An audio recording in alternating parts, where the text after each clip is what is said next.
और आपको हंसी आएगी अगर मैं आपको बताऊंगी कि वहां से रिपोर्टिंग हो कैसे रही है। मतलब फिलिस्तीन तो जाने का सवाल ही पैदा नहीं होता। इसराइल में भी एक होटल में ये लोग रुके हुए हैं।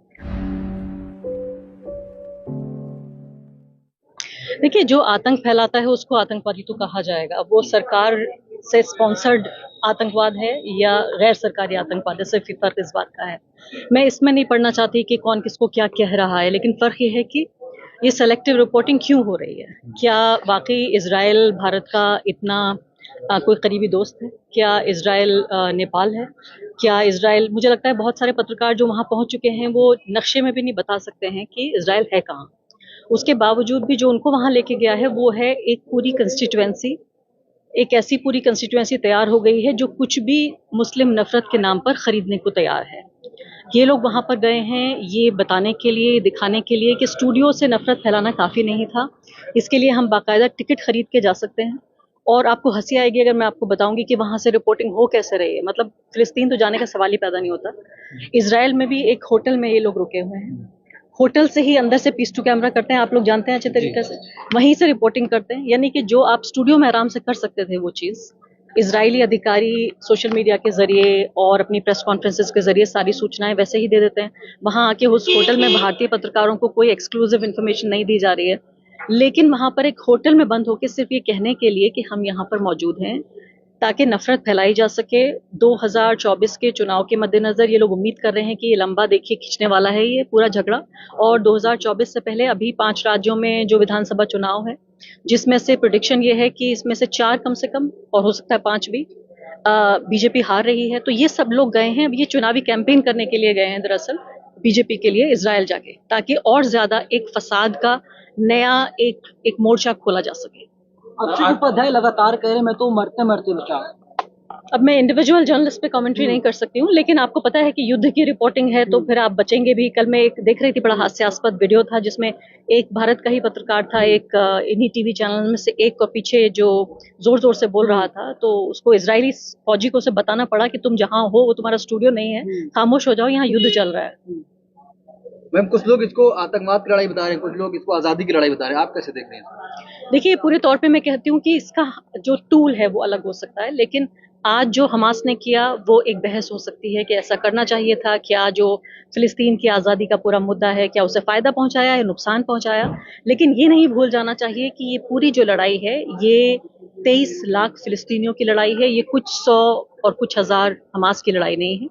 ये पूरी दुनिया में जो सिद्धांत हैं, सिद्धांत जो कि मानवता के सिद्धांत हैं, जो संयुक्त राष्ट्र के सिद्धांत हैं, वो तमाम संयुक्त राष्ट्र के तमाम डिक्लेरेशंस और संयुक्त राष्ट्र की तमाम जो संधियां हैं जिन पर हमारे जैसे देश ने भी सिग्नेचर किए हैं, ये उस सब के विरुद्ध है। वो ये कहता है कि एक व्यक्ति को अपनी पूरी आज़ादी के साथ रहने का हक है।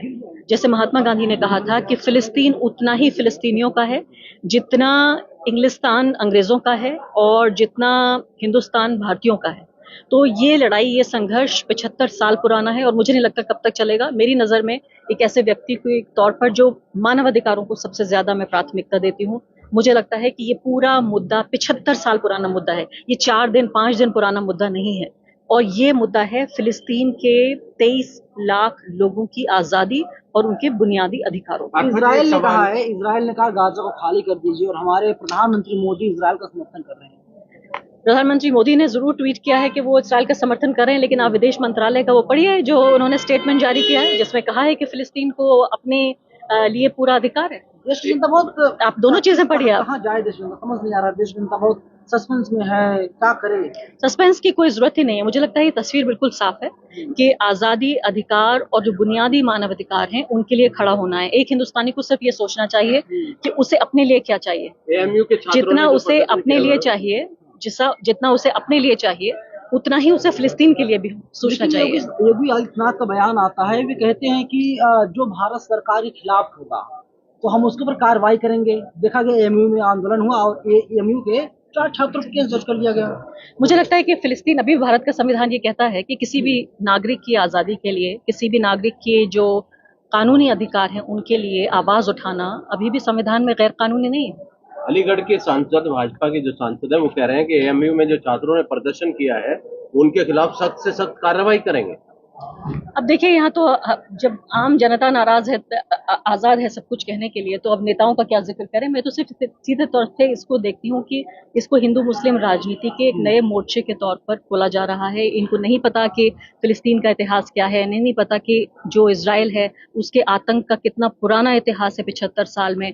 मैं तो समझती हूँ कि पूरी दुनिया में जितना आतंक इस वक्त है और आतंक की पूरी हिस्ट्री है, उसका आधा हिस्सा कम से कम इजराइल और फिलिस्तीन का जो ये पूरा संघर्ष है, जो फिलिस्तीन की आजादी की लड़ाई है, उससे पैदा होता है। अगर फिलिस्तीन नहीं होता तो पूरी दुनिया का आधा आतंक नहीं होता। अर्फत जी, सवाल है भारत में प्रदर्शन भी नहीं कर सकते मैडम? जिस तरह से जो मीडिया है, मीडिया के कुछ पत्रकार इजराइल पहुंचे हैं, और जब इंडिया के अंदर, भारत के अंदर, हमारे देश में जो घटनाएं हुई, चाहे मणिपुर हुआ, चाहे फिर हाथरस हुआ, ये पत्रकार लोग नहीं गए, लेकिन भारत से बाहर जाके ये पत्रकारिता दिखा रहे हैं। कैसे देखती हैं? मुझे लगता है कि ये बहुत मासूम लोग हैं और इनको मणिपुर का वीजा नहीं मिला होगा, इसलिए नहीं आ पाया होगा। इजराइल मणिपुर जाने के लिए वीजा या मेट्रो की जरूरत मैम? आपको लगता है मुझे तो ऐसे मोदी लगता है, DU गए हुए थे? अब ये सवाल इतना ही मासूम है, इसका ऐसे ही जवाब दिया जा सकता है कि भाई क्यों नहीं गए मणिपुर। मोदी जी ने वीजा नहीं दिया होगा। कंफ्यूज है कि जैसे मोदी जी ने कहा है कि हम इजराइल के समर्थन में हैं, लेकिन कुछ लोग कह रहे हैं कि फिलिस्तीन सही है। तो जनता कंफ्यूज है कि किसका समर्थन करना चाहिए और कौन इसमें सही है, कौन इसमें गलत है। देखिए, आपको ना तो सरकार को सुनने की जरूरत है, ना ही आपको टीवी चैनल को सुनने की जरूरत है। आपको सिर्फ ये देखने की जरूरत है कि मानवता का तकाजा क्या कहता है। आपका क्या नाम है? निशा, आपको क्या चाहिए? एक इंसान के तौर पर, एक भारतीय के तौर पर आपको चाहिए कि आपको बुनियादी अधिकार होने चाहिए, आपके पास बुनियादी आज़ादी होनी चाहिए और आपको ये हक हो कि आप किसी भी तरह की पहचान के बावजूद आपको जीने का हक हो। सिर्फ इतना ही एक फिलिस्तीनी मांग रहा है। क्या आप इसके खिलाफ हो सकती है? तो यहाँ पे आप ये कह रहे हैं कि मतलब हमें फिलिस्तीन को सपोर्ट करना चाहिए, इजराइल को सपोर्ट नहीं करना चाहिए, जबकि दोनों की ही लड़ाई। आपने कहा कि अभी एक सवाल पूछा गया था कि फिलिस्तीन को आतंकवादी कहा जा रहा है, तो इसमें दोनों चीजों में कौन, मतलब मैं वही सवाल मेरा दोबारा से वही है कि इसमें हम किसको सही कहें और किसको गलत देखिए, कहें? फिलिस्तीन को मुझे नहीं लगता कोई आतंकवादी कह रहा है। हमास की आतंकवादी कहने पे बहस हो सकती है कि संयुक्त राष्ट्र ये कहता है कि भाई हमास जो है वो डेजिग्नेटेड टेररिस्ट ग्रुप है। अब टेररिज्म की डेफिनेशन क्या होती है? टेररिज्म की बुनियादी डेफिनेशन ये है कि अगर कोई अपने राजनीतिक उद्देश्य से हिंसा का इस्तेमाल करता है, वो आतंकवाद है। तो हमास जो कर रहा है, हमास ने जो मासूम वहां इजरायली लोगों की हत्या की, वो आतंकवाद की श्रेणी में आता है। लेकिन इसके साथ साथ इसी सांस में, इसके बिना ये वाक्य पूरा नहीं होगा कि जो इजराइल कर रहा है 75 साल से, वो लगातार आतंकवादी कार्रवाई है जो हमास के मासूम लोगों के ऊपर कर रहा है। तो हमास के गुनाह लिखने का समय तो है ये, लेकिन जो पूरा एक नरसंहार का 75 साल का इतिहास है इजराइल का, उसके बिना हमास की नाइंसाफी की कहानी नहीं लिखी जा सकती। मैम, जिस तरीके से गाजा का बिजली, पानी और इंटरनेट भी बंद कर दिया गया, पत्रकार के तौर पर आप कैसे देख रही हैं? तो भारतीय मीडिया का कोई भी इसको नहीं उठा रहा है कि इजराइल ने कहा गाजा को खाली कर दीजिए। मुझे तो लगता है कि दुनिया के इतिहास में ये काले अक्षरों में लिखा जाएगा। हॉलोकॉस्ट की आपने कहानियां सुनी होंगी। हम तब जिंदा नहीं थे, हम मौजूद नहीं थे। मैं समझती हूँ कि जो यहूदियों के साथ 1930 और 40 के दशक में जो जर्मनी में हुआ, आज वही लोग जो सबसे ज्यादा प्रताड़ित थे, जिनके ऊपर ये प्रताड़ना हुई, ये जुल्म हुआ, इत्तेफाक देखिए आप, ये बहुत दुखद इत्तेफाक है कि वही लोग आज हॉलोकॉस्ट कर रहे हैं फिलिस्तीन के लोगों के ऊपर। इससे कम इसको नहीं आंका जा सकता। हमने हॉलोकॉस्ट की कहानियां पढ़ी थी, आज अपने सामने हम हॉलोकॉस्ट होता हुआ देख रहे हैं। Ma'am, thank you. एक लास्ट सवाल है। जिस तरह से जो पत्रकार वहां पर पत्रकारिता कर रहे थे, उनकी कई की हत्या हो चुकी, 2 से 3 की, लेकिन जो भारतीय पत्रकार गए हैं उनको वॉर जोन की तो ट्रेनिंग भी नहीं है। ये किस तरह से वो वॉर जोन में नहीं जा रहे हैं। मैंने शुरुआत में आपको बताया था कि उनको तो इजाजत ही नहीं है कि वो गजा जा ही नहीं सकते, वो इजराइल में मौजूद हैं।